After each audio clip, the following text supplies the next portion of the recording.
Good morning everyone, नमस्कार। कल हमने क्लास में संधि किसे कहते हैं, संधि के भेद और संधि के भेद में भी हमने स्वर संधि तक जानकारी ले ली थी। संधि के 3 भेद बताए थे, अच संधि, हल संधि और विसर्ग संधि। अच को ही हम स्वर संधि कहते हैं, हल को हम व्यंजन संधि कहते हैं और तीसरी हमारी विसर्ग संधि। स्वर संधि की हमने शुरुआत कर ली है। स्वर संधि के भी 8 भेद होते हैं। यहाँ देखिए, संस्कृत में स्वर संधियाँ 8 प्रकार की होती हैं। दीर्घ संधि, वृद्धि संधि, गुण संधि, यण संधि, अयादि संधि, पूर्व रूप संधि, पर रूप संधि और प्रकृति भाव संधि। इन संधियों में से कल हमने स्वर संधि के दीर्घ संधि पढ़ ली थी। स्वर संधि की दीर्घ संधि हमने पढ़ ली थी। इसमें हमने पढ़ लिया था कि दीर्घ संधि में क्या होता है, समान स्वर होते हैं। अकह सवर्णे दीर्घः से हमने इसकी परिभाषा देखी थी कि समान स्वर होते हैं और अक के परे उसी का समान स्वर आए तो उसे दीर्घ हो जाता है। आज हम गुण संधि के बारे में पढ़ेंगे। गुण स्वर संधि में देखिए, हमारे पास ये नियम लिखे हुए हैं। इनमें देखो, पहला नियम हमारा कहता है, जहाँ पर अ, आ और उसके बाद यदि ई आ जाए, यहाँ पर गुण स्वर संधि में देखो सभी अ और आ के बाद ही आ रहे हैं और दीर्घ स्वर संधि में हमने देखा था कि उसी का समान वर्ण आ रहा था। अब गुण स्वर संधि में यही है कि अ और आ है पूर्व में और परे में हमारे पास यदि ई या दीर्घ ई आ जाए, यदि ई या दीर्घ ई आ जाए तो उसका ए हो जाता है। क्या हो जाता है? ए हो जाता है। अब यहाँ पर याद रखें कि ये ए ही गुण हुआ है, ई को क्या गुण हो गया? ए गुण हो गया। ये ए जो कि इसकी मात्रा की पहचान हमारी ये एक ही लगती है, इसे आप 2 नहीं कर सकते।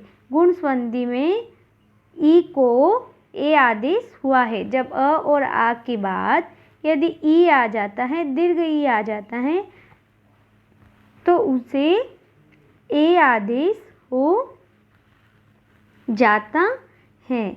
अब यहाँ पर हमारा दूसरा नियम देखो, यदि अ और आ के बाद यदि उ और दीर्घ उ आ जाए तो उसका ओ आदेश हो जाता है। ई को तो क्या हो गया? ए आदेश हो गया और उ को ओ आदेश हो जाता है। अब तीसरा नियम कहता है, ओ की भी मात्रा देखो, ये एक ओ वाली जो यहाँ ओ पर लगी हुई है, ये वाली मात्रा।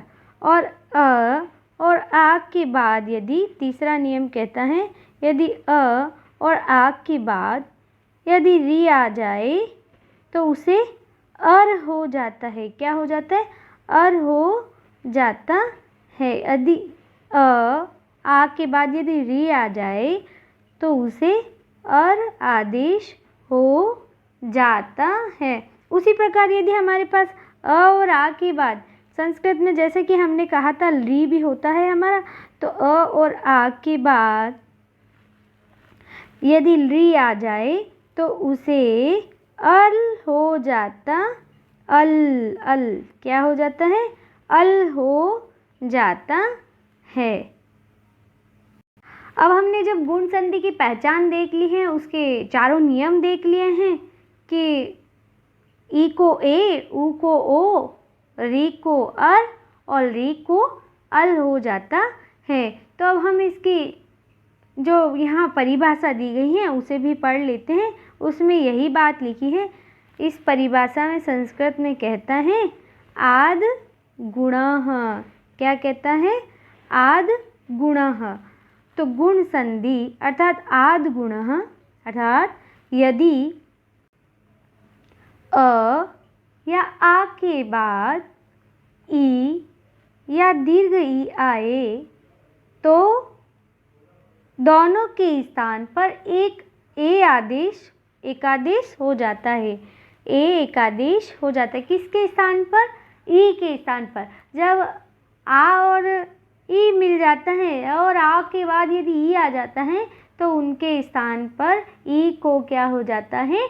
ए आदेश हो जाता है। और यदि इसी तरह दूसरा नियम हमारा अ और आ के बाद यदि ऊ या दीर्घ ऊ आ जाए तो उसे ओ एकादेश हो जाता है।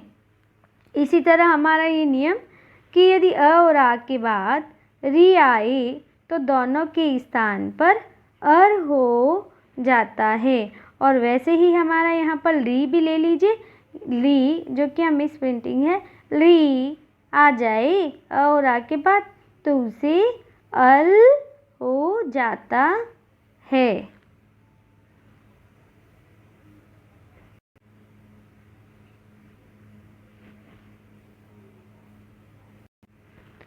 अब हम इसके कुछ उदाहरण देखते हैं। अ और आ के बाद जैसा कि हमारा पहला नियम है, उसके बाद यदि ई और दीर्घ ई आया है तो यहाँ पर ए बन रहा है। क्या बन रहा है? ए आदेश हो रहा है। तो चलिए हम पहला उदाहरण देखते हैं। उपधन इंद्र। उपधन इंद्र क्या बन गया? उपेंद्र। क्या बन गया? उपेंद्र। यहाँ पर उपेंद्र कैसे बन गया? देखो, अगर हमने प में से हमने अ निकाला, ये देखिए प में हमारा अ है, प में से अ निकला और इधर ये दीर्घ ई हमारे पास है तो इंद्र का, तो हमारा ये नियम यहाँ पर लिखा रहा है। देखो अ और आ धन ई हो तो अ और हमारे पास धन ई है, ऋष्व ई, और बना क्या है? ए बन रहा है। तो उसी प्रकार यहाँ पर भी ए बन रहा है। तो अब इन दोनों को मिलकर के हमारा क्या बन गया? ए बन गया। क्या बन गया? ए बन गया। तो इसीलिए अब प पर ये ए की मात्रा, जो हमारा ये स्वर ए एकादेश हुआ है, तो ये प के ऊपर ये पे बन गया। प के ऊपर ये पे एकादेश, ए का एकादेश हो गया। इसीलिए अब बचा हमारे पास ऊ और ये ई तो ए में आ गया। अब हमारा ये पीछे इंद्र का नंद्र रह गया तो उपेंद्र बन गया। नेक्स्ट उदाहरण देखिए हमारे पास देवधन इंद्र। देवधन इंद्र। उसी प्रकार देव में से व में से जब हमने अ निकाला, व में क्या है? हमारा अ है और अ के बाद इंद्र का ई है, तो ये दोनों मिलकर के क्या बन गया? ए एकादेश हो गया। क्या हो गया? ए एकादेश हो गया। तो व में ए एकादेश होने पर ये वे बन गया और हमारा ये देवेंद्र ह बन गया। देवेंद्र बन गया। अब यहाँ पर गणधन ईशः। गणधन ईशः। अब यहाँ पर बन गया क्या? गणेशः। उसी प्रकार जिस प्रकार हमने ऋष्व ई का बनाया, उसी प्रकार यहाँ पर दीर्घ ई का बना है। अब गण के ण में से हमने यदि अ निकाल लिया, अ निकला और यहाँ पर हमारे पास है दीर्घ ई, तो भी हमारा नियम कहता है कि अ या आ के बाद ऋष्व या दीर्घ ई हो तो ए एकादेश हो जाता है। तो यहाँ पर हमारा ए बन गया, अ धन ई मिल कर के ए बन गया। तो अब ये ण पर क्या, ए का स्वर चढ़ जाता है, तो ए एकादेश होने पर गणेश बन गया। इस प्रकार महाधन ईशः, महाधन ईशः तो बन जाता है हमारा महेशः। क्या बन गया, महेशः। अब महेशः कैसे बना, महेशः में देखो हमारे पास यहाँ पर दीर्घ ई तो है, ये दीर्घ ई तो आगे है, लेकिन महा में से, हा में से हमने यहाँ पर क्या निकलेगा, अब आ निकलेगा। क्या निकलेगा, आ निकलेगा। तब ये ह जो है व्यंजन बन जाएगा। अब यहाँ पर हा में से जब हमने आ निकाल दिया और पास में हमारे पास है दीर्घ ई, पास में हमारे पास है दीर्घ ई, तो ये दोनों बनकर भी आ और दीर्घ ई बनकर भी ए एकादेश बन जाते हैं। ए हो गया। तो अब ये ह पर जो है ए की मात्रा आ जाएगी और यहाँ पर ये हे बन जाएगा, इसीलिए महेशः। क्या बन गया हमारा, महेशः। अब उसी प्रकार नरधन ईशः, उसी प्रकार हमारा नरेशः, नरधन ईशः और बन गया हमारा नरेशः। र का अ और ये हमारा दीर्घ ई दोनों मिलकर के बन जाते हैं नरेशः। अब इसमें आपने क्या नोट किया, हमारे पास गुण स्वर संधि में पहला नियम जो है हमारा ई को ए आदेश हो रहा है, तो अब आपने क्या नोट किया, यहाँ पर देखो हमारे पास ए की मात्रा आ रही है सब पे, उपेंद्र, देवेंद्र वे आ गया, गणेश का ए आ गया, ह का ए आ गया, नरेश का नर के बाद ए, ये सब ई को हुए हैं, ये सब ई को ए एकादेश हुआ है। जो हमारे पास यहाँ पर मैंने कल भी आपको बताया था कि अगर हमें इनका विच्छेद करने के लिए आ जाए, इनका विच्छेद करने के लिए आ जाए, तो हमें यह याद रखना है कि ये पीछे के जो इंद्र, ईशः, इनके जो टुकड़े होते हैं, इंद्र हमेशा हमारा रीश्व ई होता है, ईशः हमारा हमेशा दीर्घ ई का होता है, ईश्वर भी हमारा दीर्घ ई का होता है। यदि आप ये याद रख लेंगे तो हमें संधि विच्छेद करने में भी बड़ी आसानी रहती है। नेक्स्ट हमारा है सूरधन ईशः, तो बन गया सुरेशः।